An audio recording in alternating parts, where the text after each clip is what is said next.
90% of dudes rapping, they ain't nice as me. 98% ain't live the same type of life as me. The judge gave me life and then they sent me where the life is be. That level 4 with depth and vice, the type of stuff they like to see. Two choices, fight or flee. I refuse to die a chump. I never been a mark, but damn, it's scary when that riot jump. I seen dudes cry, get punked, and some sexually brutalized. Knew a dude who lost his life and he was only doing 5 year-long racial fights when homie all you do is ride. Lonely days and nights up in a hole causing suicide. From the moment you arrive, you see the Mexican mafia. AB skinheads with big giant swastikas. Pro-black philosophers, the BGF, the Kumi, and Muslims who will murk you from the nation to the Sunni. That MS was loony, quick to ride up on they rival. Even Christians went to church, hide knives up in they Bible. Political and tribal, the Crips and Damus, the Long Beach, the Hubs and the Dubs and the Grooves, the IE, the Bakersfield, the Dago Pyrus, the hustlers quick to roll, the gangsters don't move. Whatever click you choose, you better stick. I gotta turn the music up, and all those things, you know. And, yeah, you know, they're trying to trap me, but I would never go. They didn't have a tape on me with nothing, and it had 80-something tapes, but never with me do anything because I would never admit to anybody that I was doing anything. I wasn't that dumb. Right. They really didn't have enough to convict me. My sister was the real person that was delivering all the drugs. We had an elaborate code system. Back then, you had pagers, little beepers. You didn't have cell phones like you did. I had a cell phone, but it was just big. You know, my cell phone was big as hell. Let me see where it came. Right. My cell phone was big, this big. You know, not like, you know, back then it was big, and like you had to carry it on your shoulder. Right. Cell phone, and so the beepers were the thing back then. So I would beep. Anybody would want anything, they would tell me what they want. Then I would send a code to my sister, and we had 7 pagers. They didn't know where these pagers were. They didn't know who had them. And the code would go out, and my sister would go and deliver it. Okay. Now, they knew this because Kelvin got in the courtroom and with the FBI and told them how the system ran. So my sister is delivering all the drugs, correct? How did my sister walk out of the courtroom free? She delivered all the drugs. I never gave anybody any drugs. The witnesses said that she did it through me. She did it all. Right. So they basically saw you as kind of like the manager of everything. They gave me the kingpin role. Yeah, the manager of sales, directing sales and stuff. Yeah, I was the kingpin. But the thing is this: my lawyer argued that nothing could have happened without my sister, Cecilia. So without Cecilia, none of this ever happened, correct? Because no drugs were, if you don't convict her, no drugs was ever delivered. If you don't convict her, none of this never happened. Which is true. I get caught for drugs that I never sold. Nobody ever said I sold them any. But she get caught. You arrest her knowing what the informant said, and then she goes free. So my lawyer wanted a directed verdict to say that, you know, if she go free, he got to go free, because if she don't get convicted, none of this ever happened. Because you don't have nothing on him except the words of some convicted felons. Now, let me ask. So around the time they're following you and you see all this stuff going on, are you getting any words or any advice of caution from the people that you're working with, I'm talking about at the Savannah police station, or is everybody just quiet? Well, the upper echelon, the brass, what we call them, the gold badges, they knew. The lower rank officers did not know a thing. Right. But I got warned by a good friend who just died yesterday. My apologies and condolences. He was a captain on the police department. And he stopped me one day when I was coming out of the barracks, police headquarters downtown. And he said, "Come here." Pulled me over to the side because he remembered me when I was 17 working in the police department. He'd been knowing me that long. He one of the ones that talked me into becoming a police officer. Right. And he said, he pulled me over in the corner. He said, I don't know what you're doing, but you got heat on you. He said, you need to chill and get the hell, stop doing whatever the hell you're doing. And I told him, I said, man, I'm not doing anything. I told him, I said, I'm not doing. He said, man, listen, they're on you like white on rice. He said, be careful. They think you're doing it. If you say you're not doing it, then you're not doing it. Then he said, be careful because they got you caught up in something. And I said, okay. And the reason I could tell him with authority that I wasn't doing anything, because this was in April or May of 1990, 91, 90 or 91. We quit selling in February of 91. We weren't doing anything. We weren't selling any drugs. In May of 91. I got arrested 30 days later or something like that. This was April. So I got arrested about 2 months later in June of 91. So from about the time you became involved with these guys until the time you got arrested, about how long was that? 3 years. 3 years. Yeah.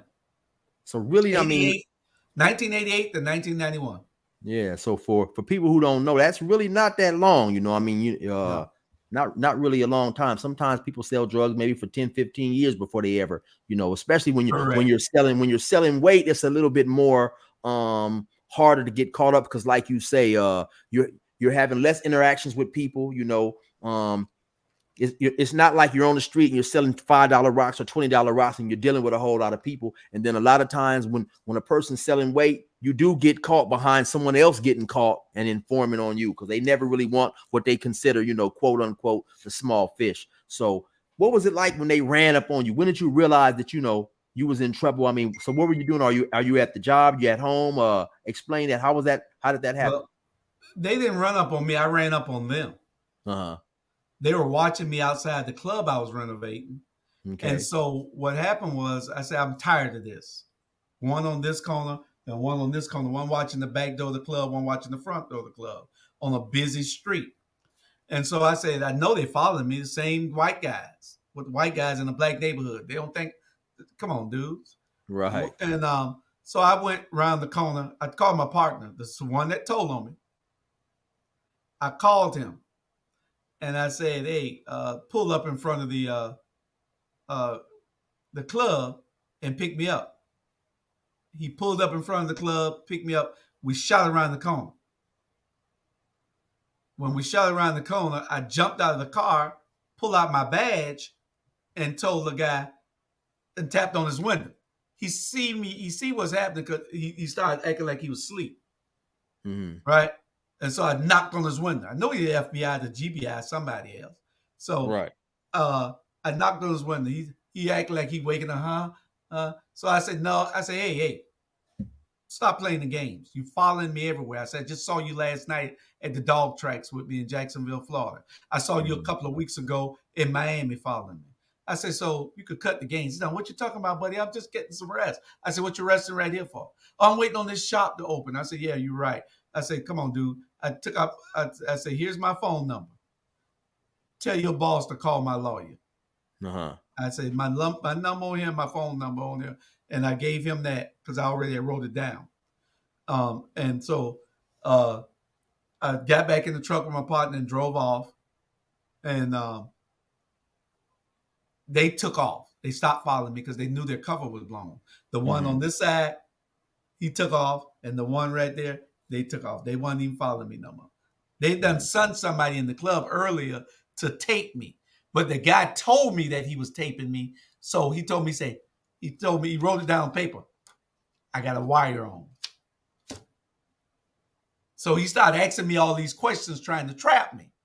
But he already done told me, he had to go along to get off. Right. But he was lawyer. He was a family member. Well, he wasn't my family member. He was a friend of our family. Right. And we grew up with this guy. He was about 3 years older than me. Right. He grew up with my brother. And so he would not hooked me into that. Into that. He'd already did my cousin though, but he wouldn't do me. Right. So And so uh, uh, they had already signed him in there, and it was unsuccessful. That was one of the tapes that was in the 80-something tapes also that mhm, you couldn't even put nothing on me because he had a right. conversation about, hey, man, I need some of that stuff. I was saying, what stuff? What you talking about, man? Say, man, you must be talking about somebody else. You talking about me selling you something? I ain't never gave you nothing. If you talking about, then you go out there and talk to my cousin. Say, I don't do nothing like that. Why you Yeah. talking to police officer? You know, Mhm. so that's what that. So uh, when a couple of hours later, that's when they still out there watching me. So and this guy, I knew it was odd for this guy to come there and do that anyway. So why are you coming here? You ain't never came to me before. We know each Right. other. We grew up, but you never come. And how you know I'm at this club? Somebody had to bring you here. Who brought you to my club? Nobody knows I'm even doing this club. How did you find me? They brought him there. They did some stupid stuff that they weren't thinking. You know, And so that's crazy. So you said this dude, he comes to you, he's wearing a wire. So I guess he didn't obviously got busted somewhere in the past, and right? he's trying to get himself out of a situation. But he set your cousin up, but he didn't want to set you up. And he wrote down on a piece of paper to let you know he was wearing a wire because he has to do what he has to do what he has to do to try to fulfill his contract and obligation. So he don't get as much time, but he didn't want to set you up. Correct.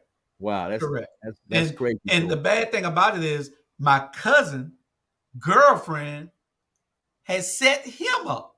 Wow. So everybody's setting everybody up when Right. when it, when, it- when Okay. it's starting to get hot. Right. He went to my cousin one night for drugs, and they.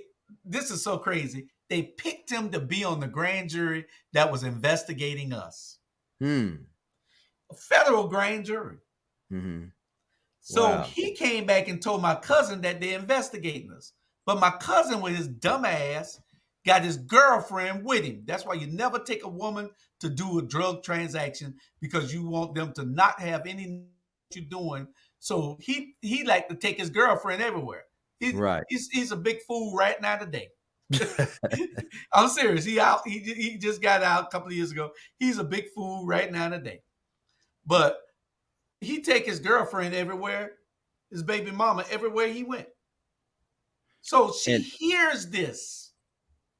She hear this conversation that he's on the grand jury and that we need to be careful because they investigating us. They don't have anything on Julius, but they got you, Nay. You got to be careful. They got you. You got to be real careful. She hears this. She gets in trouble. So what you think she did? she told, and you made She a good point, man. A lot of people don't know, like you said, and I was going to ask you that. Not only is it's bad not to have a woman around when you're doing anything illegal, but especially if they got kids. And you said his baby mama, because that's the first thing the law gonna do. They gonna press you. They gonna press a woman about taking her kids. We gonna take your kids. correct. We gonna give them to protective child services or whatever they call them. And of course, what woman wants to see her kids in foster home, Right. foster care? She's gonna tell. She's gonna tell. Yeah, so that's how that ended up. And she told, so they got him, they arrested him, took him off the grand jury. Mm, And then he went to setting my cousin up, but he wouldn't mm, set me up. But to wow. make a long story short, after that, I went out and did that knocked on the FBI window and woke him up. He wasn't asleep. He was watching the building. And Mm, so they took it back to the lawyer. I mean, they took it back to their boss. Their boss ended up saying, okay, let's call this lawyer. So they called my lawyer. So I'm in the mm, club, uh, renovating the club, and the phone rang in the club, and I'm pick up the phone, and this is my lawyer saying, hey, 2 o'clock my office. I said, huh? He said, didn't you just give the FBI your number? I said, I didn't know who they were. All I know they were following me. He said, well, it's the FBI. He said, two mm, o'clock, my office. He said, mm. they'll be here. You need to be here. He said, they got warrants for your arrest already. Wow. And I said, oh, yeah? He said, but don't sweat that. Come on to my office. So 2 o'clock, I was in his office. And I get there, GBI, which is the Georgia Bureau of Investigation, and 2 FBI agents. They're all in there, and my lawyer and I are in there, and they slide me a warrant for my arrest first, right? Let's Mm-hmm. read that. Then they slide me a warrant for my across the table. They slide me a warrant to search my house. Slide me a warrant to search my um to search my Club, the business. no my car. You know, they were showing me all the warrants that they had, Okay. and so I just sit back and say, well, if you got all these things, why are you in here talking to me? Why don't you just go execute them? Right. And they wouldn't. They say we come in. The United States Attorney has given us permission to make a deal with you. So they said we'll give you 20 years. Hmm. And I said, nah, I don't know what you're talking about. I don't sell any drugs. But at the same time, my beeper going off and it's just going off. So they keep thinking that that's somebody wanting a drug deal. You know, say, Right. hey, you want to answer that? You want to call them people? Because they evidently your beeper keep going off. They want some drugs. So I keep looking down at it. They keep going off. And they in there telling me everything that they're going to do to me and that this is about to happen, this is about to happen, and this is how it's going to go down.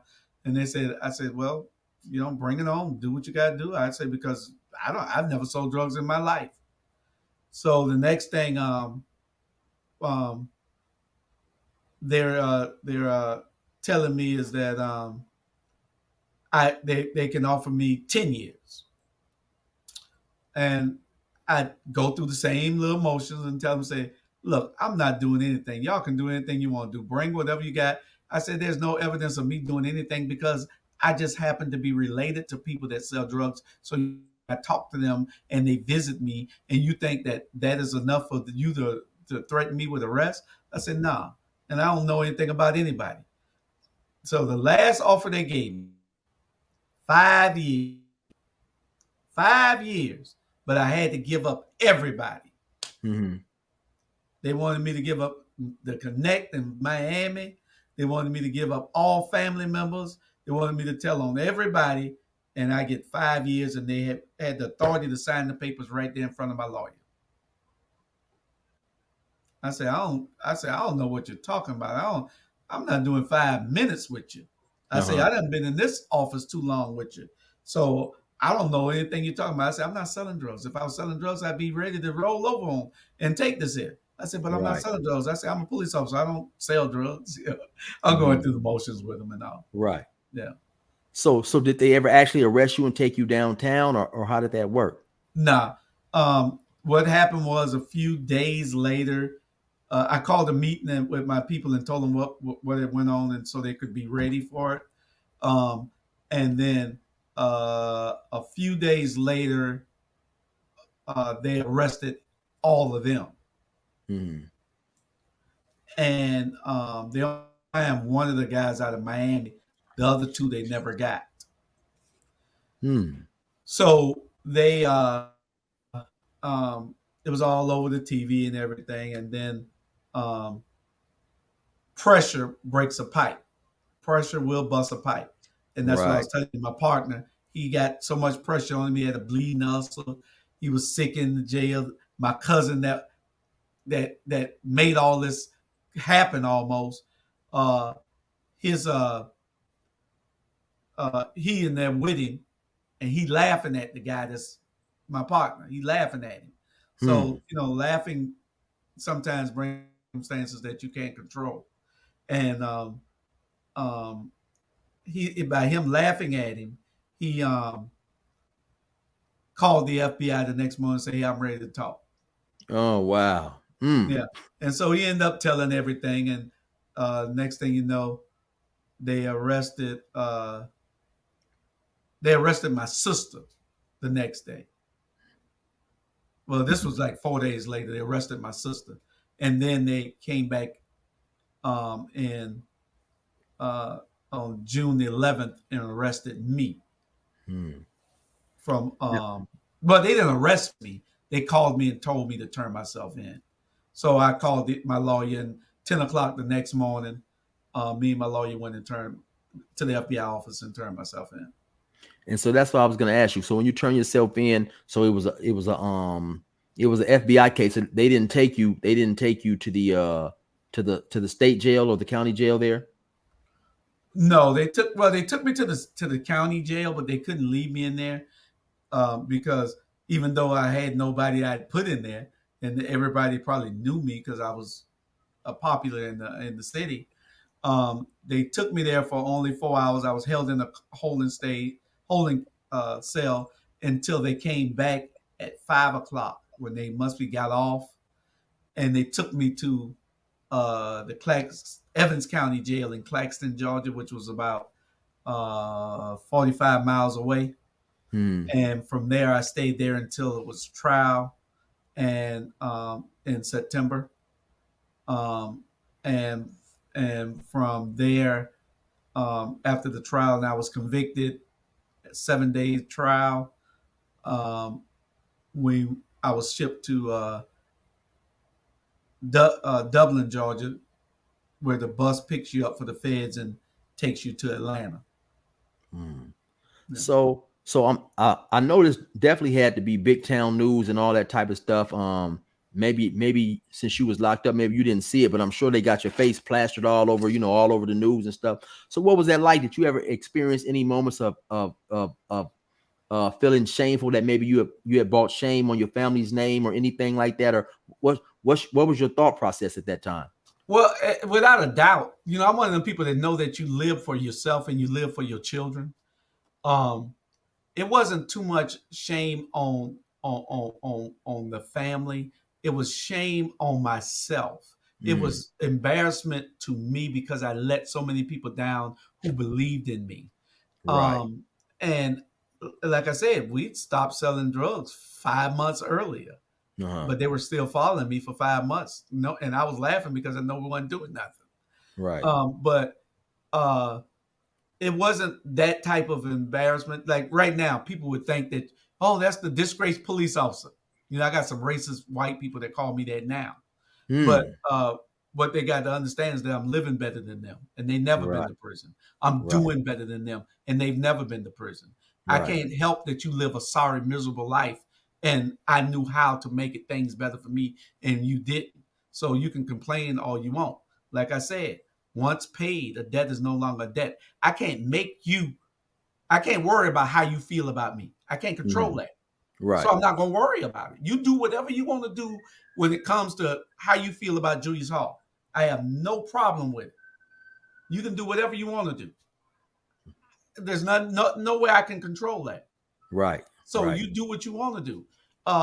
So I don't worry about anybody saying anything about me because I paid my debt to society. I owe no one. I don't owe no one any explanation for anything I did. I don't owe anybody except Right. God. Most definitely. Except that's it.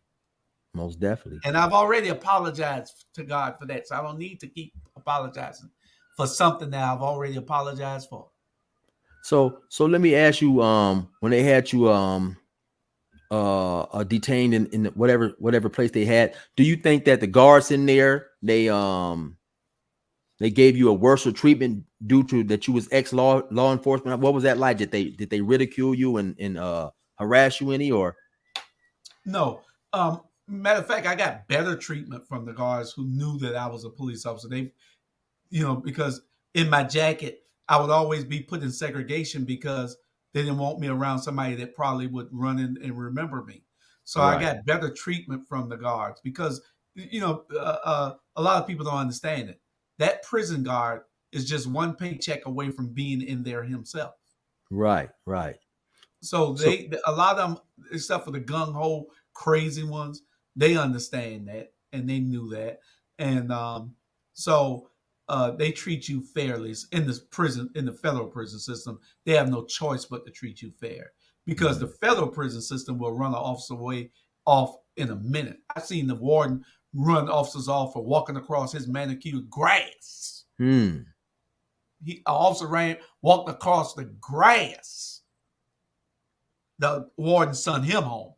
So, you couldn't even talk to an inmate bad in federal prison. Right.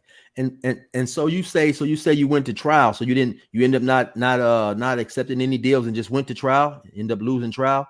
Yes, sir. Went to trial, 7 days, end up losing from September 4th to September 11th. So let me ask you, what was about? Can you remember some of the sentences that was handed out to people that was involved and that got arrested? And was your sentence longer than everybody else's, or what? What like whatever you said with the Miami boys? Two of them got away and was never apprehended, huh? Every last one of us got a life sentence. No, except my brother. My Oh, brother so got 24 years. you had a All, life sentence? yeah, all of us had a life sentence. Oh, I didn't know that. I didn't know Yeah, that. yeah. All the laws got changed in 1995 or 96. All the laws got changed in 95, the crack laws, and they gave you a Wow. reduction. And I did I didn't know that. yeah. So if And you my can two cousins, they had prior prior criminal history, so they could not get out when I got my sentence reduced. They could not get out, and because of the points that they'd had. See, if you got prior convictions, then you can't. It didn't apply to you. I hmm, was a police officer, so I never was in prison. right. I never been to jail. They have been. So they just getting out 4 years ago and 6 years ago, and that was only because Obama pardoned them. And wow, so that's extremely interesting. I didn't know that you was initially sentenced to life. So what was the term that you were sentenced to? If you can recall, what was some of the terms that was passed out to everybody else? No, everybody got life. So just a straight life, no with no number on it, just a No, life in the sentence. federal system there is nothing but you got life. You got life. You don't. You never Oh, get out. You right, die there. okay, There is no life with parole. No such thing.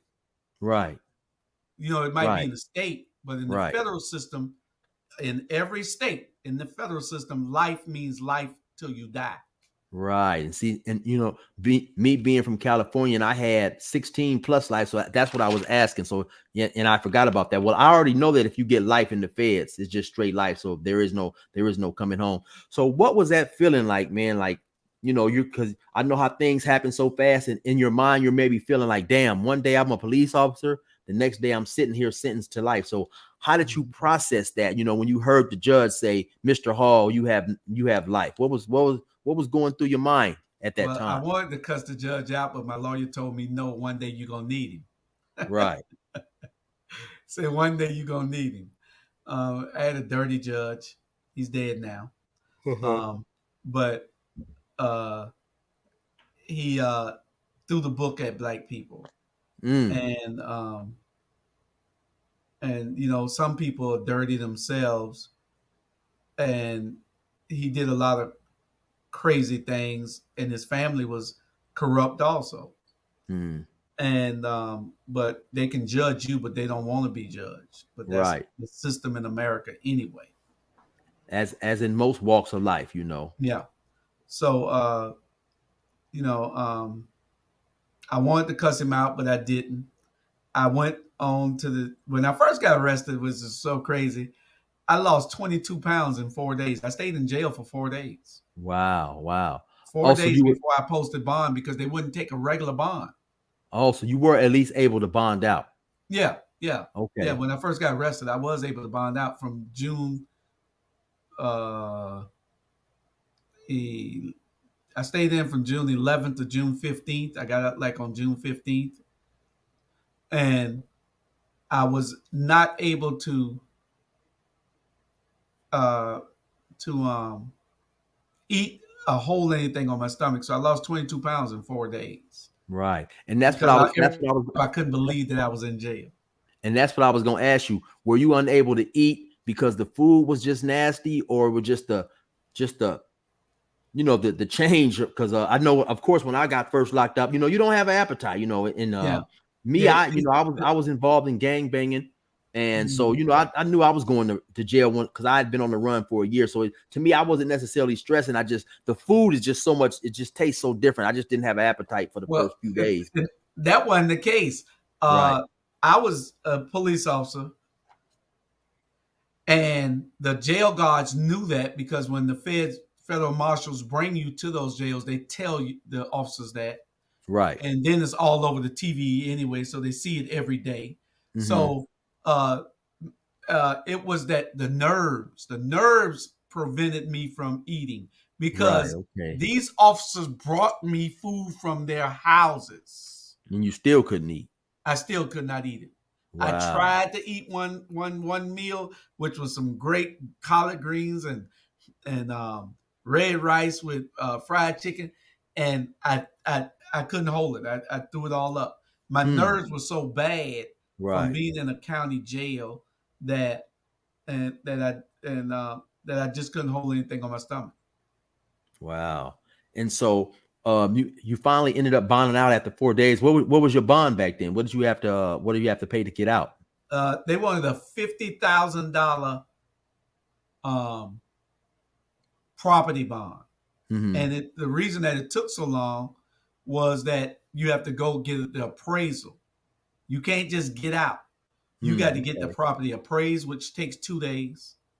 You got to get, and then you know, when your family trying to get you out on a regular bond, and they waste a whole day trying to do that till they find out that no, it's a property bond that you got to post. And so that takes 2 days. So they wasted the first day trying to get you on a regular bond, 2 more days to get it when they find out and they processing it. And it takes 2 days for that. You got to pay about $300 back then to go get the property appraised and the appraisal sent to the feds. Mm-hmm. So all that got to take place. So that's 3 days. And then the next day of processing. So it took 4 days to get out. Right. Wow. And so now you said a lot of your family members that got arrested and stuff, were they able to get out, or did the majority of them have to stay there and wait? The only other one got out was my sister. Mm-hmm. And so how long was it from the time you guys was arrested until the time you went to trial? It was June the 11th. We went to trial. September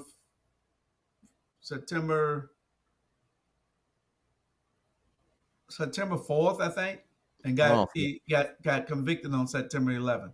Wow, so that's pretty quick. 3-4 months. And so when the judge tells you that well, let me ask you this first. Back then, all trials were kind of quick. Okay. You're talking 30 years ago. Federal court, the federal courts don't hold you long. You're going to get a speedy trial. Mm-hmm. This was not state court. This was federal court. And so how many people who was arrested and apprehended in this particular incident, how many of them ended up cooperating? Just one. Mm-hmm. The one who ended up telling everything, Kelvin. And so you, the Miami boy, a bunch of you guys all ended up with life sentences. A couple of your cousins? Yeah. Wow. And so what was that like? Like, so you said the judge, you wanted to cuss the judge out and stuff. So when did it kind of like really hit you, or did it ever hit you that, dang, my life is over, I'm never getting out? Or what was your thinking process? Because I know dudes who've been on both sides of the spectrum when they get life. Some people just totally give up. I had a friend who had a whole bunch of time, and he kept saying, man, I'm going home. I ain't supposed to be here for the rest of my life. And lo and behold, he did end up coming home. So what was your thought process? Well, I knew one day that I would be home. My mom was a praying woman by this time, and she told me to just keep believing and keep praying. And I knew that one day I would get home. Now, had it not been for Obama winning the presidency and giving all those, commuting all those sentences, my cousins and my co-defendant from Miami would not be home. They would not be home. So what was it like, for you now? Here you are, a former officer, you're going to prison. I'm sure you had to have some type of inkling that it might be rougher for you than other convicts due to the fact that you have a law enforcement background. So Were you nervous about going to the feds? No, I was glad that it wasn't the state. Mm-hmm. Right. The state prison is a little worse.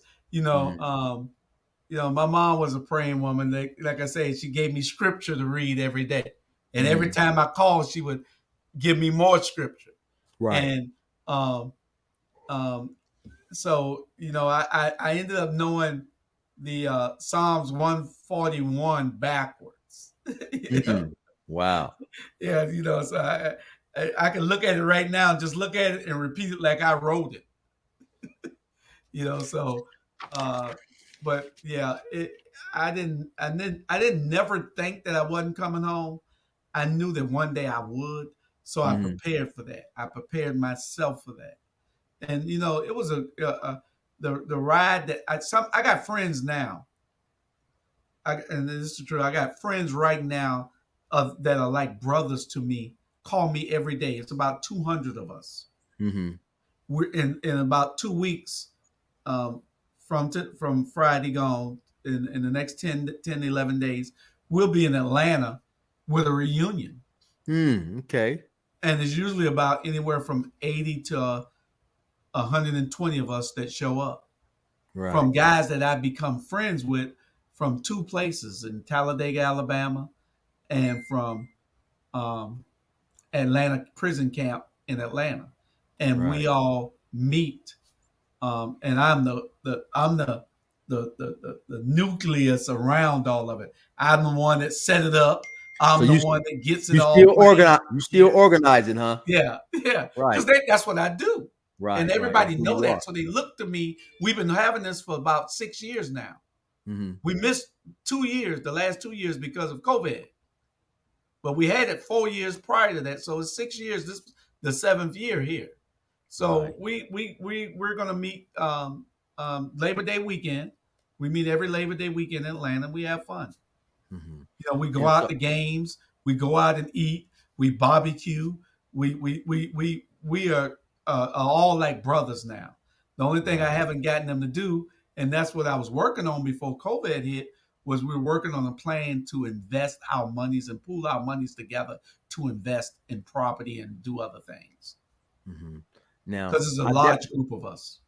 I definitely appreciate you coming on, and I don't want to hold you long, but I definitely want to get into some of your prison experiences. So, what is it like when you go to the feds, man? Do they request to see your charges, your paperwork? Because earlier you had mentioned something about some guy got mad at you because you wouldn't share something to him, so he started revealing that you was an ex law enforcement officer. What is that like when you get to the feds? Do they want to know what you're there for and stuff? You have to produce paperwork. Now, the feds are totally different than state prison. Um, um, when you go there, you are who you are. Uh-huh.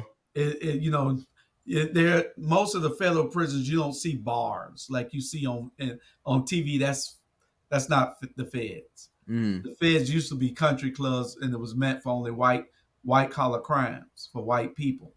But okay. then they started prosecuting a lot of uh, blacks through bank robberies and through drug dealings. Mm, So no, the feds. When I first got to the federal prison in Talladega, I thought I was at college. right. I'm serious. The yard, it was immaculate. You Mm-hmm. couldn't walk on the grass. I told you the warden sent an officer home for walking across the grass. Mm-hmm. You couldn't walk on the grass. It looked so manicured and pretty. Glass everywhere. The building's glass everywhere. You went to school every day. You went to classes to learn things. In the feds, they teach you so when you get back out, you don't have to be a repeat offender. The recidivism Mm-hmm. rate is kind of low because, especially my last 10 years, 3 of those were in Coleman, Florida, at the low security prison in Coleman, Florida. They had classes that you would not believe that were being taught by judges that were in prison, that were being taught by lawyers that were in prison, that were being taught by brokers, stockbrokers that were in prison. These were some of the best classes I took, you know. Mm-hmm. And I'm talking about, you wanted to go there and learn because you're in prison. You don't have that. outside world calling you. You in Right. prison, you can't go nowhere, so you might as well learn everything that you can. And And, feds are totally different. They want you to learn. They want you to uh, is to try to rehabilitate yourself, and they give you the means to do it. You just right. got to be willing to do it, or you gonna be willing to go in, come back out, and then you back in again. Hmm. You know, And, so and and I want to ask, so back then, did they have, did they have like, because I understand that they have different levels institutions, like they have the USPs that I've heard are the more higher, more violent levels. And so what type of were you like at a minimum security, or what type of security did they have you doing your but with a time at? life sentence, you usually go straight to a high. That's Hmm. why I was sent to Long Park, California. I was sent Okay. from one part of the country all the way to the other part of the earth. Okay. You know, so I did 2.5 years out there. Then I went to Talladega for 10 years. Then I went to Coleman, Florida for 3. And my last 7 was at the prison camp in Atlanta. Um, I did 21 and a half years. I didn't really, I tell everybody 21, but I did 21 years, 6 months to the door. Hmm. You know, And so out of all the prisons that you experienced and done time, which one do you say was the most violent? uh, it would be Long Park, California. We had 11 murders in 6 months. Mm. Can you go into a couple of maybe the more violent incidents that that come to mind? Well, So I'm one assuming that was, you. I'll give you two. One was that was more prevalent than anything. And let me tell you the story first. I remember I was walking to the commissary going down, and they were having chow at one time, and everybody was eating, and this officer and this inmate started fighting. This is how crazy it is now. This officer and this inmate started fighting Mhm. right in front of me. And the inmate is getting the best of the officer, and control is right there, but the guy got his head down. He don't see nothing. He Hmm. don't see the officer fighting the inmate. And I'm about to thinking, I don't know what the hell I'm thinking. I'm finna help the officer. Right. I'm finna be dead in Yeah. the next couple of hours. I'm serious. I'm thinking, what the hell? So I caught myself. I said, oh shit, what I'm doing? So I Yeah. backed off because I'm thinking I'm a police officer still. Right. Right. So I backed off and I just knocked on the window of the control and told him, you know. Yeah. And he hit the deuces so they could send some help, so they could get the officer some help. The officer Mhm. right there, and it's happening right in front of him, but he reading the book. He ain't Not looking. paying attention. And it's happening right in front of him. And this big Mm. old, it's 2,200 inmates out there. I was in Long Park, California. And Mm. but two other incidents that happened out there. The first one was that's memorable is a guy uh, had owed some drug guys some money, and that's what most of the deaths are about. Mhm.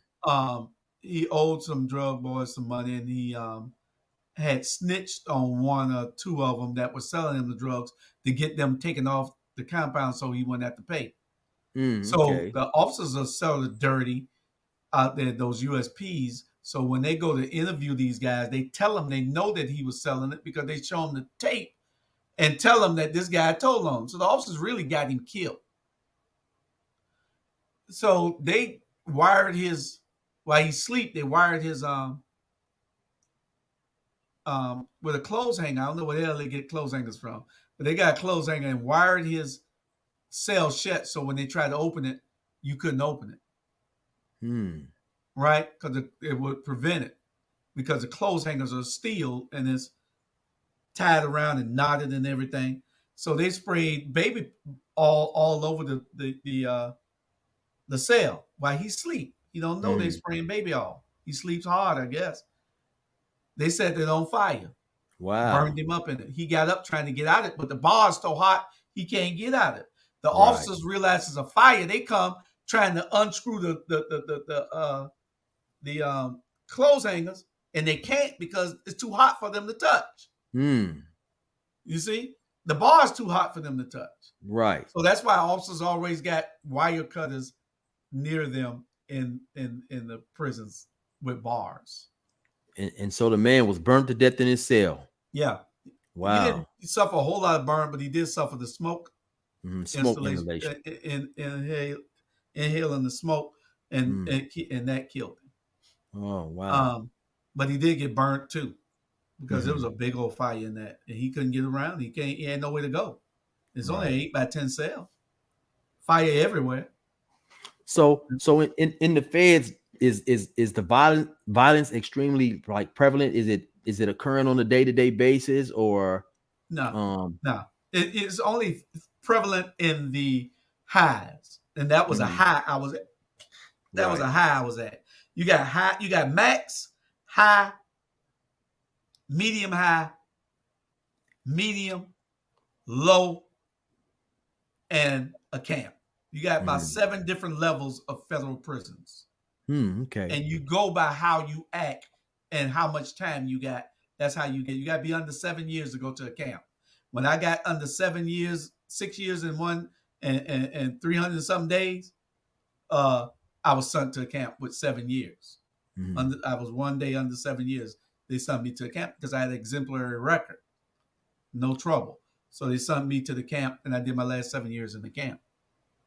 But So the last story I'm gonna tell you is that the Mexican drug cartel had a hit on this white guy who was a drug addict, and he had owed them all the money, and he was sending the money good and sending it good, and then all of a sudden he owed them and couldn't pay anymore.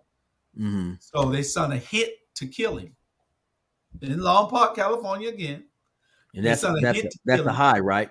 That's the high, Okay. and they sent a hit to kill him, and um, they had this long blade. I mean, your camera's kind of different than mine, but they had this long blade. You can't see my hands, but this how Right. big, how long it was. It was way long. So It was real so, long. so more like About a spear. Yeah, it was like a spear, like 3 feet long. I'm talking about a fiberglass shaped like a knife. Hmm. And this is what they killed him on. That long. I'm talking about it's long, but it had to be a good 2.5, 3 feet. Uh-huh. They stuck that all the way through this man when they killed him. Wow. When they did that, the officer saw it, and he ran. He pressed the deuces with that's a button on the radio that they carry, and that means everybody come. So Mhm. he pressed the deuces. Everybody came, and they were running from all over, because you got over in the daytime. You got probably 200 people working, 200 officers working. So they come from everywhere, everywhere. So there's one officer, he ran all the way from a job site and got there. And when he got there, he was bending down, breathing hard, and he looked up and he saw murder. He saw the guy laying on the fiberglass, sticking out his chest all the way through his body, and he fell. The officer fell dead right there from watching that. Wow. Yeah. So the guy got charged. The two guys that did the killing, they got charged with the murder, and they got charged with the death of the officer. Hmm. Yeah. Wow. And Yeah. and and so how many estimation about how many stabbings do you say that you personally witnessed that or seen, was basically in your eyesight, or you happen to be somewhere and you happen to, see something like that occur? Stabbings. Yeah. Well, like I said, it's a high, so you're gonna get it every time there's a beef. They all carry shanks. If there's a beef, then somebody's gonna get stabbed. Hmm. I can't count them. It wasn't it's not as prevalent as it is in state prison, but at Okay. the highs it's more prevalent than it is at a low. It's more. Hmm. You never see one at a at a at a low at a camp. You're not going to see one, because the guys at the camp can just leave and go home. Right. For seven Right. years, I could have just walked off and went home. Hmm. My last 7 years, I could have just walked off and went home. No gates. It Yeah. wasn't nothing there to stop me from going out. I worked Hmm. outside in the commissary warehouse. Hmm. I worked my last 4 years on landscaping. I was leaving the prison every Monday and Friday to go be with my girlfriend. Hmm. Yeah. So who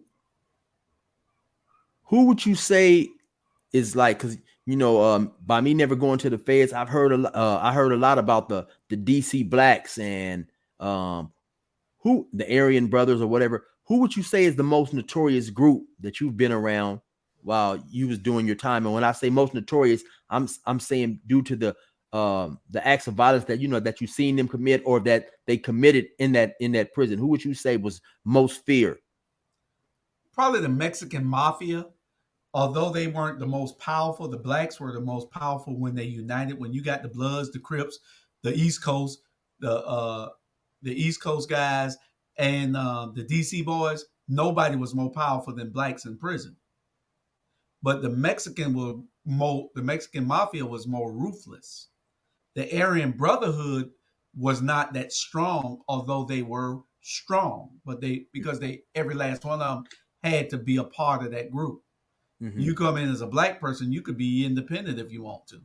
But Right. when you go in there as a white person, you had to get that protection because Uh-huh. it's not as many of you in there. I'm gonna tell you a story. When I first got to prison, Long Park, California, me and we befriended this guy on the plane. So he and I both went to the hole when we got to Long Park, California, because there wasn't no bed space. Uh-huh. So he got out one day before me. After 8, I was in 9 days. He got out on the 8th day and went to the unit. The next day, I got out. Another bed came open. I got out, and that going to the compound Mm-hmm. to be with the regular inmates instead of being in a segregated unit, Right. special housing unit. So, um, so we said, man, you gonna like this child? It's a big old, big old, big old, big old dining hall, man. So we go in there. I walk in that place. I said, wow, aircraft could have landed in it. That's Wow. how big it is, right? So we walk in, we get out, we stay in line. The line long, one big old long line on there. Way over there is another big old line, and it goes around, and then you get your food and you go sit down. So we green. We don't know anything about prison. We just getting there. Mm-hmm. My first day on the compound in Long Park, California. We get our food. We looking around. We don't see no seats over here. We don't see no seats right there. So we see seats way over there. So we go over there. We got our plates. We boogity over there. We go over there and sit down and start eating. And we sit down with this white guy with all these tats all over him, right? And we sitting there and he stopped eating. And we steady eating and we say, hey, what's up, man? He looked at us, he said, y'all ever been to prison before? We said, no. He said, where y'all from? I told him I was from Georgia. And my partner, I think he was from uh, Alabama, Alabama. He was from one of the southern states also. So he Mm-hmm. never been to prison either. So we both sitting there at the table eating our meal, lunchtime. And the guy said, oh, okay, so y'all never been to prison before? He said, no. He said, I want y'all to do me a favor. He said, y'all, right now, he said, y'all, I want y'all to just look up. Stop eating for a minute and look up. We stop eating. We look. He said, now, what do y'all see? We didn't understand, but we saw everybody looking at us. They were Mm-hmm. still eating and talking, but they were looking at us. Some guys were laughing, right? Right. So this guy here, he's a white guy with all these tats and everything.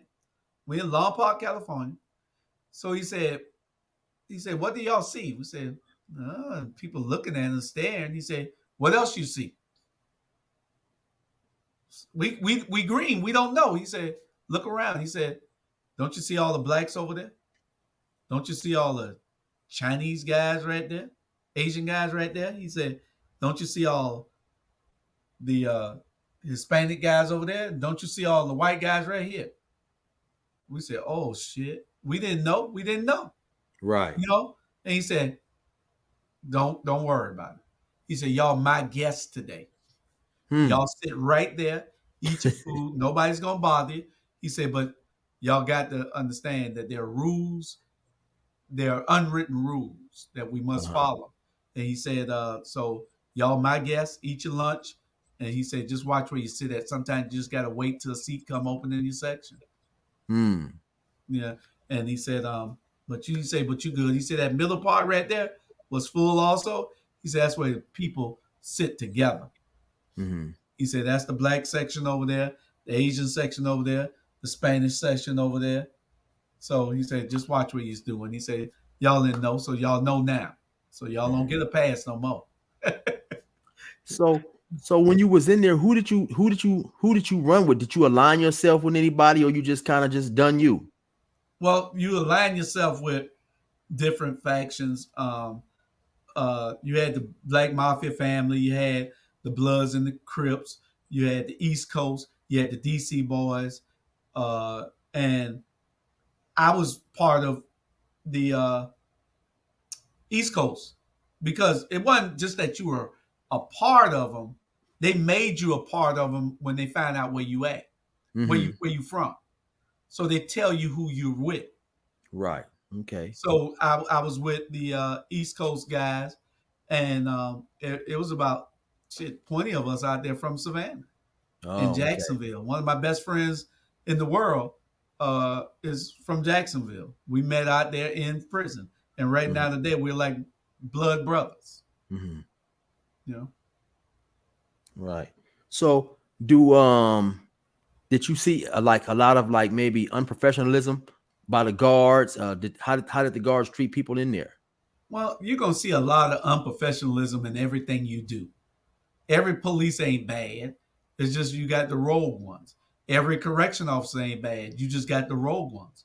You got some that never had authority and get in there and get in these jobs because they feel like they got the authority to be over somebody now. So it's not. It wasn't that bad. Right, right. I don't And know whether you so want to get to any of these questions about the platform and all because I know we're going on an hour and I can't even see that. We're almost on 2 hours. right.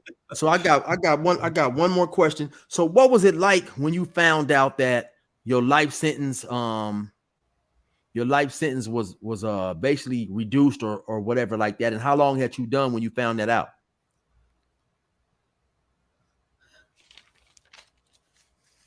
I think I was at I was at 10 years. No, I was at 11 years because I did 3 more at Coleman and I did 7 at the camp. Hmm. So I did 21 and a half. So I was at year number 11. And so And what was it reduced to? 28 years, 4 months. Mm. And I did 21. I ended up doing was 21 because I got a good friend of mine who was like a jailhouse lawyer filed another piece of paperwork for me that got 4 years taken off. Hmm. So I came home 4 years earlier than expected because of this guy. Okay, so that Good was friend of mine right now today. that was definitely a blessing. Now, out Yeah. of all you the guys that got sentenced to life and stuff, were you the one to come home first? No, my brother came home. He had 24 years and he did 20. He came home first. Right, because that was the one who didn't get life. Right. Right. And then I was next. And then, but I mean, the guys who did the telling, they all went home decades before us. They went home after 3 years and 7 years and 4 years. Hmm. Those Hmm. guys that told on us, Right. they went home early. Well, I Yeah. definitely appreciate you for coming, man, in this. So, is there anything you want to talk about furthermore in terms of your platform or anything that you would like to say? Well, we got a platform. We hope to get you on our show pretty soon with 16 to Life. Oh, I definitely, I Um, definitely would be honored and would yeah, love to come. this is our I'll probably send you some of them so you can have once you get started. I'll make some new ones, but Okay. this is our platform here. It's Our Black Media on YouTube. It's all things relevant on Facebook. We operate 7 days a week. These are all our shows here. We got shows 7 days a week. We got more shows coming, but you can get us at all things relevant media on Facebook, and watch our shows. We even got a prison show on there, Incarceration to Incorporation. Shows you Okay. how you don't have to go back in the system. You can just believe in yourself and build.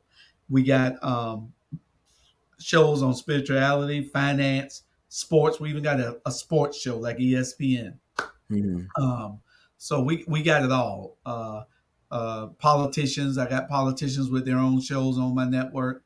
We're going to start a nightly newscast. We got a Black History show that's coming up in a few days called Little Known Black History Facts.